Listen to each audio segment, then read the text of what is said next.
bacon is so tasty. Yeah, she kind of got wound up, I think, a little bit from the syrup we had. We just stopped at the Pancake House, didn't we? Well, I had Where did we go? Right, you had. You had a very high fever today, didn't you? Didn't we already read that one? No. Never have done it. Never have to read it. You've never read The Emperor's New Clothes? Haven't we, Hunter? No. Where'd we go tonight?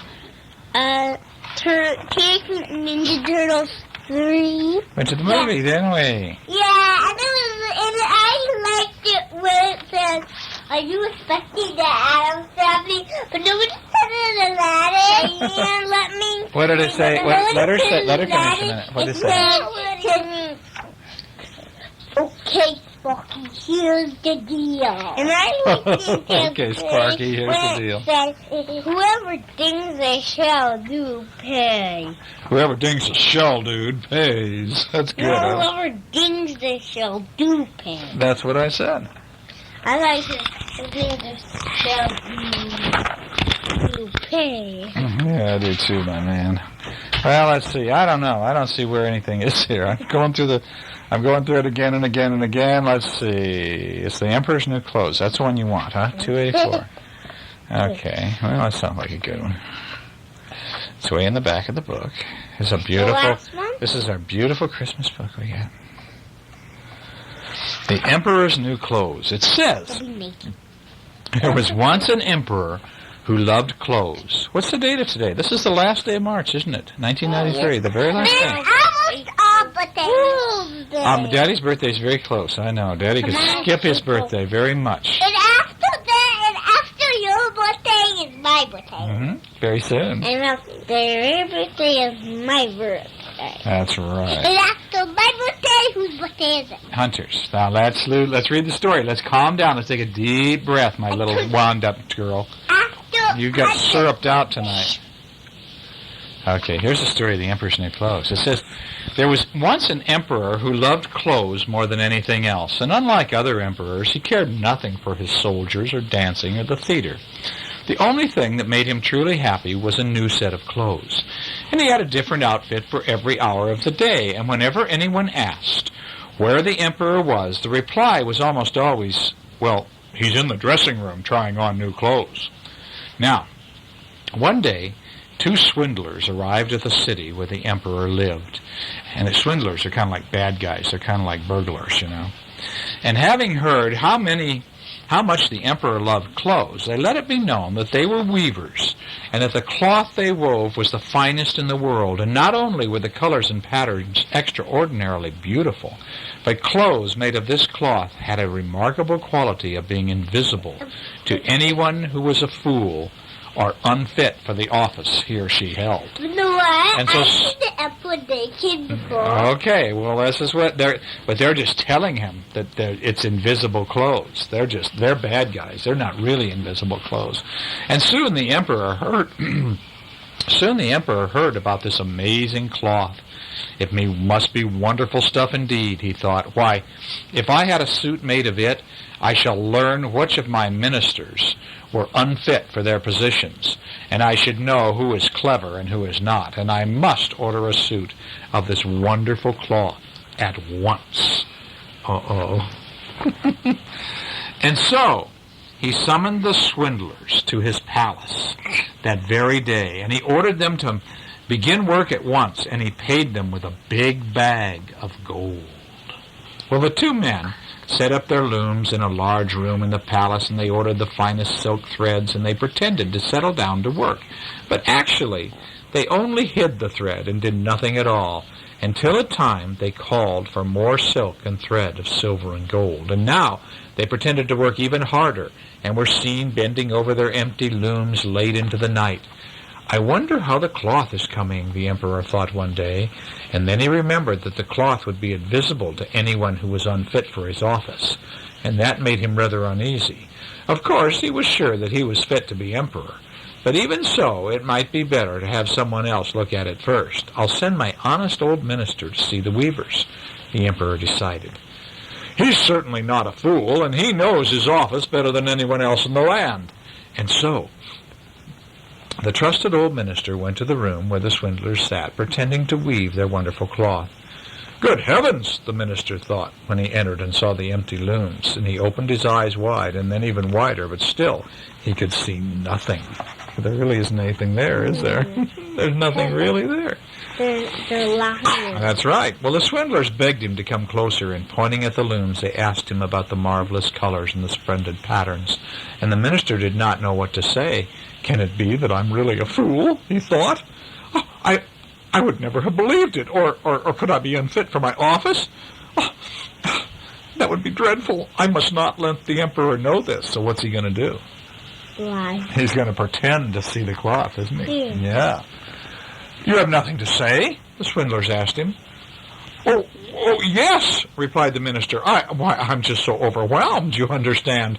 This is the most wonderful cloth I've ever seen. What an exquisite pattern and what brilliant colors. I will tell the emperor at once. Well, we were sure you'd like it, the swindlers replied. And then they described the colors and the patterns to him, and the old minister listened closely so he would be able to repeat everything to the emperor. Well, the swindlers then asked for more silk and more thread of gold and silver. And as before, they hid all this away so that not a single thread came near the looms. And yet they pretended to work night and day. And after a while, the emperor decided to see again how the cloth was coming. And so it must be nearly finished by now, he thought, and this time he sent his most honest courier to have a look at it. And like the minister before him, the courtier opened his eyes wide and then wider, but he, too, could see nothing. Of course, there was nothing to see. Well, I'm sure I'm no fool, the courier thought. Can it be that I'm not the deserved... I don't deserve the position I hold? Oh, what am I to do? I cannot possibly let the emperor know this. And so the minister, like the minister before him, he praised the beautiful colors and intricate pattern. I've never seen anything to compare to it, he told the emperor. And soon everyone in the city could talk of nothing but the marvelous cloth. And at last the emperor decided he must see it for himself. And surrounded by his courtiers, he went to the room where the two swindlers labored over the empty looms. Is it not exquisite, said the minister and the courtier who had been there before. What splendid colors, what an amazing pattern. And they pointed to the empty looms, certain that all the others could see the wonderful cloth. Well, the emperor put on his spectacles, and then he stared, and how could this be, he thought. I can see nothing. Oh, this is the worst thing that has ever happened to me. Can it be that I am a fool, or I'm unfit to be emperor? I must never breathe a word of this. I must thank you, he said out loud, turning to the weavers with a gracious smile. I've never seen such cloth in my life. And the emperor's couriers, who, like him, could see nothing, all agreed. The cloth, they said, was exquisite, magnificent, and surely the most beautiful in all the world. And then they told the emperor he must order a suit made of it at once to wear at the great procession that was soon to take place. And everyone nodded and clapped enthusiastically, and the emperor appointed the two swindlers imperial weavers to the court, and he gave them each a gold medal. Oh, no. What? Well, they're going to weave him a set of clothes. Now, what is he going to wear? Nothing. Well, the night before the procession, the two swindlers burned the candles all night, and everyone could see that they were hard at work finishing the emperor's new suit. And they cut through the air with their scissors, and they swathed and the needles without any thread. And when morning came, they announced the emperor's new suit is ready. And the emperor, followed by the court, went to the swindlers' workroom. And when the emperor and his courier strolled in, the swindlers held up their arms as if they were holding something and said, Look, here's the jacket. And look, here are the trousers. And look, here's the waistcoat. And here is the elegant train. And each one is as light as a feather, so that one does not feel that one is wearing anything at all. That's the real beauty of these clothes. Yes, indeed, all the couriers agreed. Now, if your majesty will please take off your clothes, the swindlers went on, we will dress you in your new suit. What's that? I didn't know the bees in underwear.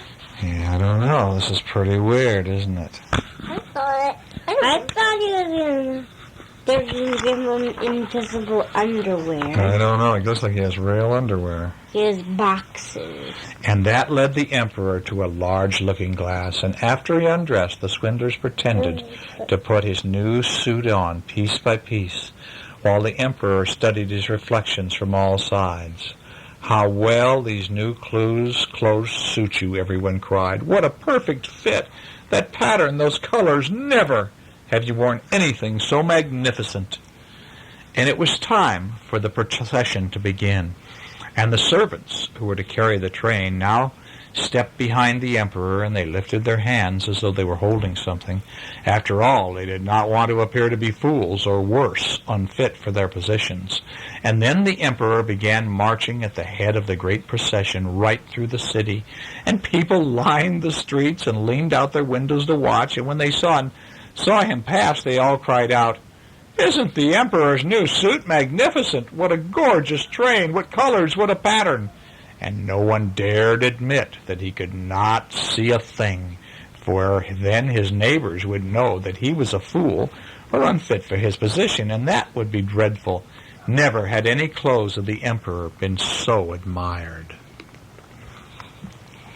And at last a child peered through the crowd and cried, "But the emperor has no clothes."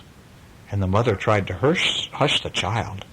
But then she looked again. "Oh, no," she said. "Can it be true?" And everyone began to whisper what the child had said. And then they all began to cry out together, "But the emperor has no clothes!" And the emperor heard them, and his ears turned bright red, and he knew that they were right.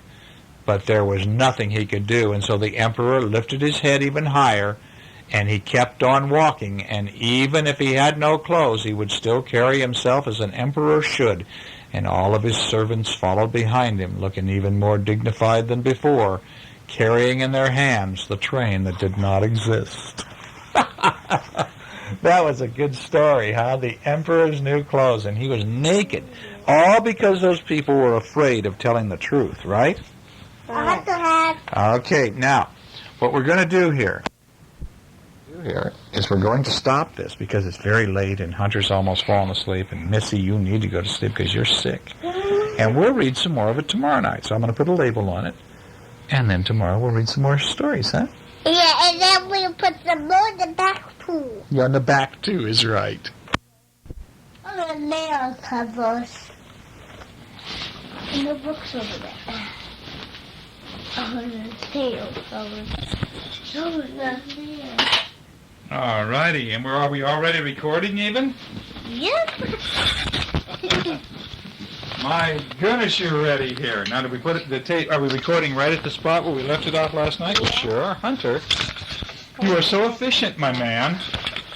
Did you know that, Missy? You know how efficient your blow is? Huh? Do you want to get under the covers too, sweet potato? You got it cool. No. You don't want to? I know. Okay, I'm laying on my bear pillow. Look out here, kids. Oh, what's going to happen? No, I found that for you. Well, thank you, because I can't do this without my bear pillow, can I? Thank you, Shy. What's going to happen when all three of us are big? How are we ever going to fit in this car bed, Hunt? We can't. Huh? You'll have to read in your I think you're right, huh? Okay, now last night we read about the Emperor's new clothes because you guys were so into the idea of seeing the Emperor naked. But we wore underwear. But he wore underwear, didn't he? Look at this. Is this a beautiful cover?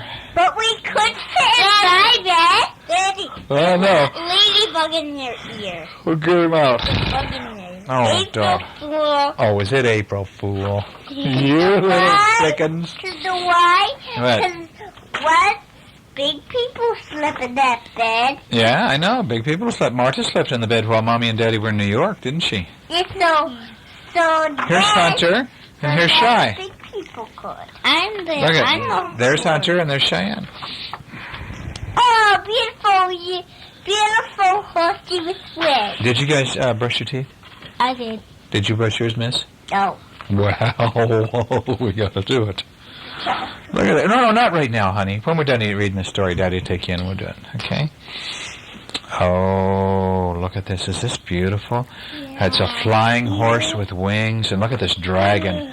What is going to happen if he opens his mouth? Push that over there, will you, Hunt? All right, should we read another story in here tonight? Yeah. What shall we read tonight? Peter Pan. Peter Pan? That sounds good. Is that what you like? Yeah. And after that, I get chills. All right, well, you would like Peter Pan. Sounds to me like Peter Pan's your kind of story, Shy.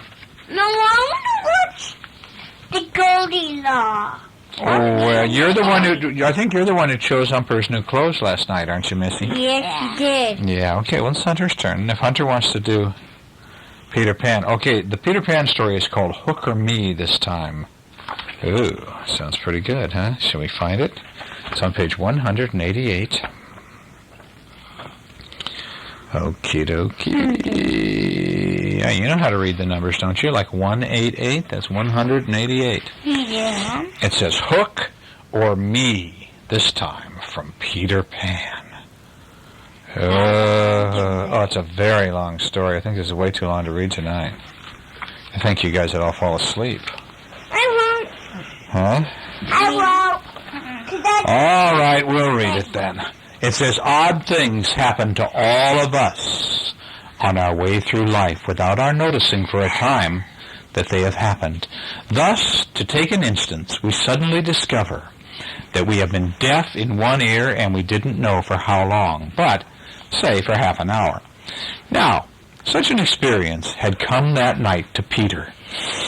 When last we saw him, he was stealing across the island with one finger to his lips and his dagger. What's a dagger?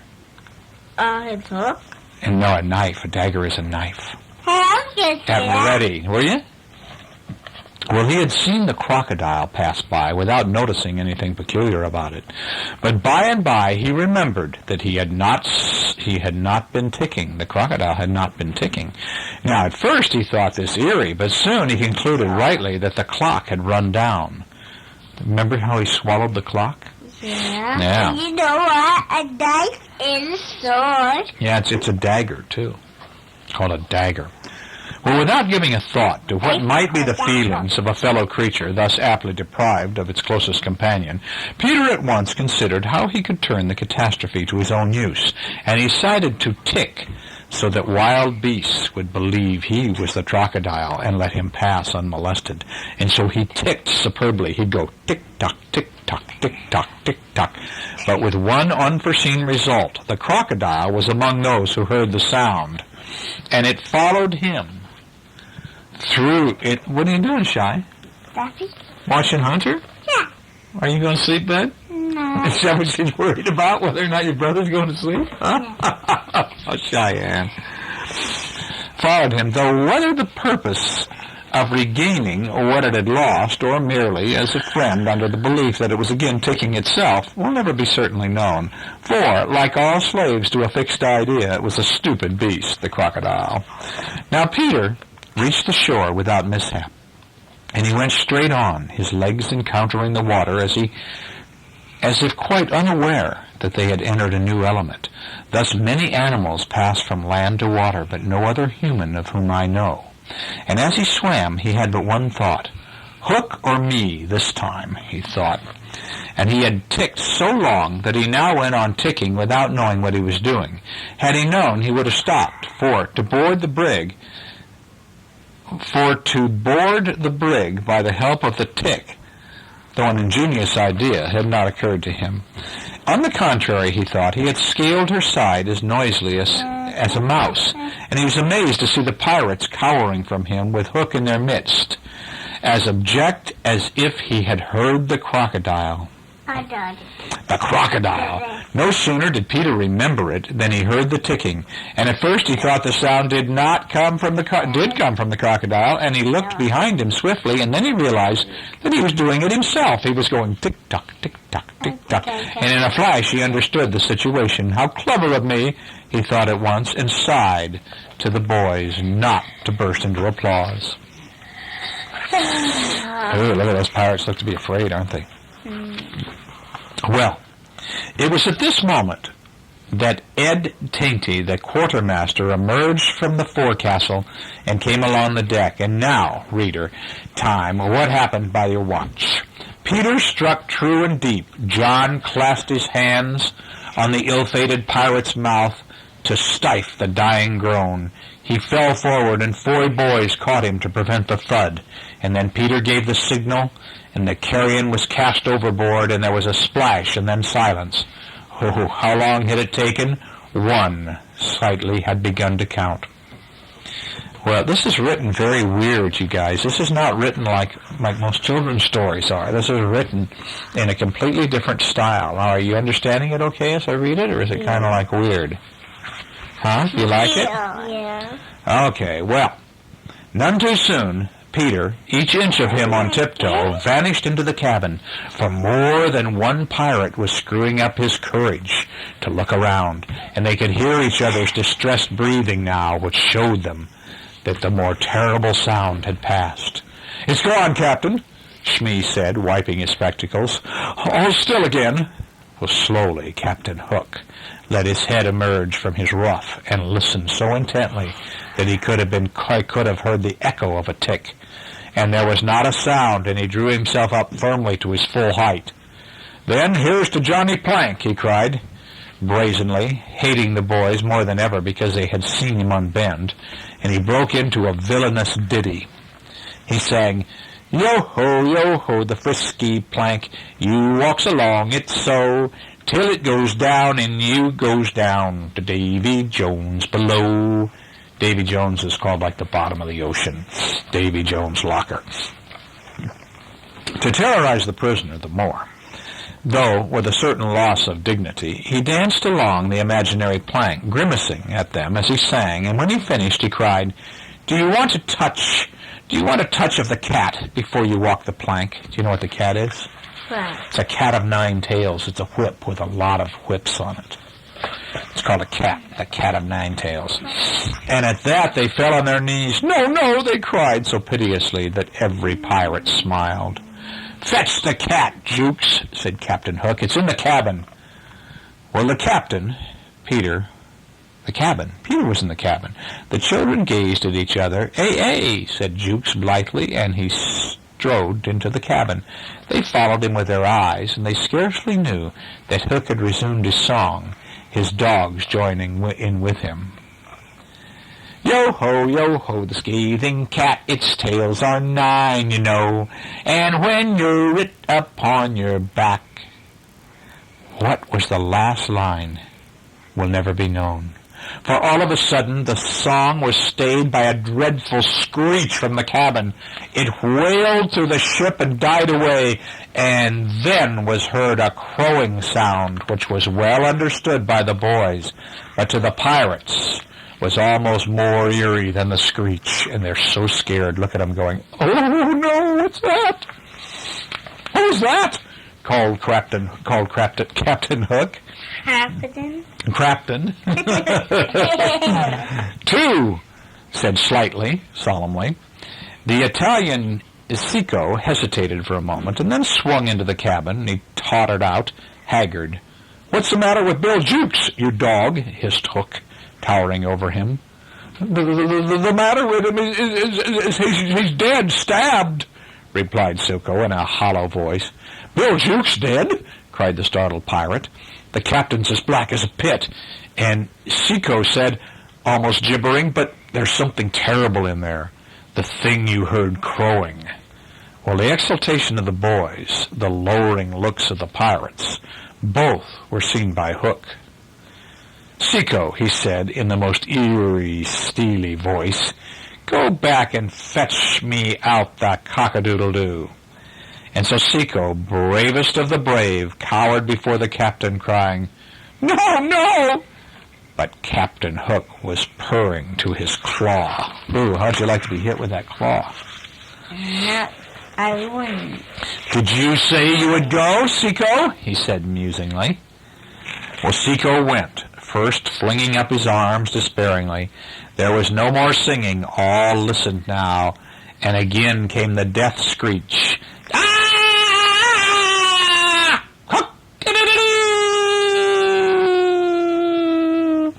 Now no one spoke except Slightly. 3, he said.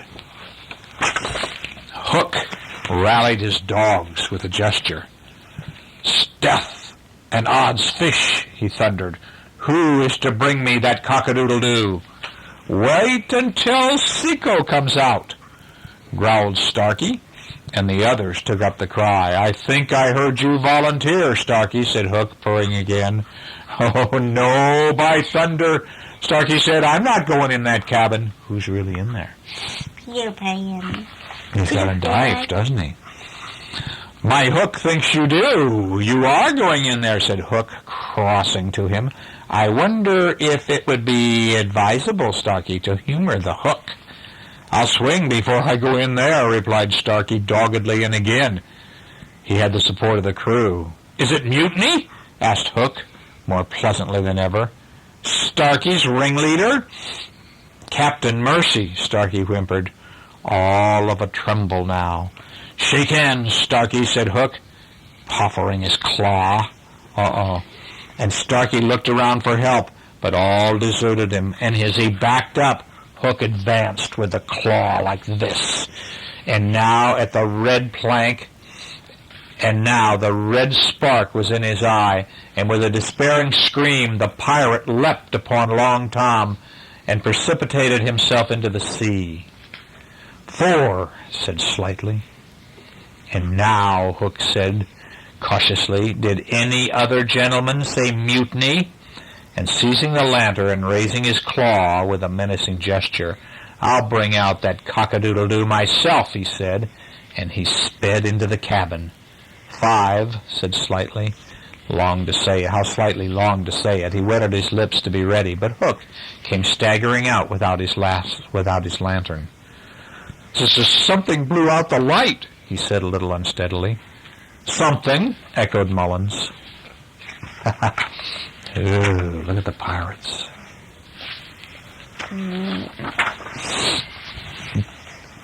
"What of Seeko?" demanded Noddler. "He's as dead as Jukes," said Hook shortly. His reluctance to return to the cabin impressed them all unfavorably, and the mutinous sound again broke forth. "All pirates are superstitious," said Crookson. "They do say the surest sign of a ship's accursed is when there's one on board more than can be accounted for." "I've heard," muttered Mullins. "He always boards a pirate craft at last." "Had he a tail, Captain?" "They say," said another, looking viciously at Hook, "that when he comes, it's in the likeness of the wickedest man abroad." "Had he a hook, Captain?" asked Crookson insolently, and one after another took up the cry, "The ship is doomed," and all the children could not resist raising a cheer. What, honey? Never mind. Okay, listen to the story. It's just about over now. "Lads," he cried to the crew, "here's a notion. Open the cabin door and drive them in. Let them fight the cock-a-doodle-doo for their lives. If they kill him, we're so much the better. If he kills them, we're none the worse." And for the last time his dogs admired Cook. And devotedly they did his bidding. The boys, pretending to struggle, were pushed into the cabin, and the door was closed on them. "Now listen," cried Hook, and all listened. But not one dared to face the door. Well, yes, one, Wendy, who all the time had been bound to the mast. It was for neither a scream nor a crow that she was watching. It was for the reappearance of Peter. She had not long to wait. In the cabin he had found the thing which he had gone in search, the key that would free the children of their manacles, and now they all stole forth, armed with such weapons as they could find, first signing them to hide. Peter cut Wendy's bonds, and then nothing could have been easier than for them all to fly off together. But one thing barred the way, an oath. "It's Hook or me this time," Peter's oath. And so when he had freed Wendy, he whispered to her to conceal herself with the others. And himself he took his place by the mast. He took her place by the mast, her cloak around him, so that he could pass for her. And then he took a great breath and crowed. And to the pirates it was a voice crying that all the boys laid slain in the cabin, and they were all panic-stricken. But Hook tried to hearten them, but like the dogs he had made them, they showed him their fangs, and he knew that if he took his eyes off them now, they would leap at him. Lads, he said, ready to cajole or strike as need be, but never quailing for an instant, I've thought it out. There's a Jonah aboard. Hey, they snarled, a man with a hook. No, lads, no, it's the girl. Never was luck on a pirate ship with a woman on board. We'll right the ship when she's gone. And some of them remembered that this had been a saying of Flint's. It's worth trying, they said doubtfully. Let's thrust the girl overboard into the ocean, cried Hook. But who's really there where the girl was? Japan. That's right. And they made a rush at the figure in the cloak. There's none can save you now, missy, Mullins hissed jeeringly. There's one, replied the figure. Who's that? Peter Pan, the Avenger, came the terrible answer. How are we doing here, huh? Oh, we're almost done. Oh,